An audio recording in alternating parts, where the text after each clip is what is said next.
Base building. Base building is a fundamental part of Mars, and it's never been easier. Pressing B on our keyboard, we open up the building menu. From here, the player will be able to see everything they have currently learned in terms of structural pieces as well as player-made devices.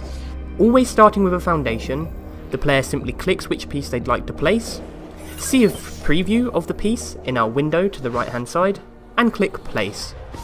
Once we have clicked place, we will now see a wireframe version of the foundation that we have chosen and have free choice as to where we wish to place it.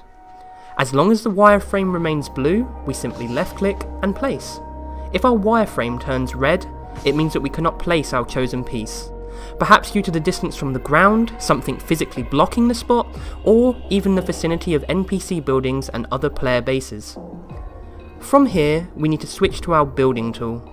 With that equipped, we make sure we're close enough to our foundation, and make sure we have the required resources in our inventory. You'll notice the widget in the middle of our screen. This informs the player of how much is left to build, the total resources required to build the piece, and in brackets our actual remaining resources that are in our inventory. Here we see the player finishing their wall section. Once completed, they've moved on to building a storage container, with the stasis chamber having already been previously built and completed to their left hand side. Finally, they hit the finishing touches to the blast furnace, and the core features of their player base is complete. Remember, the larger the base you build and the more devices you attach to it, the larger your upkeep costs will be. This is where having a specialised architect player will become invaluable.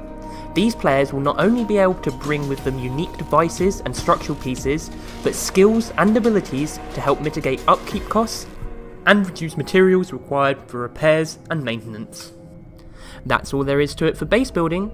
I'll leave you now with a little montage of what can be achieved with our base building system in Mars.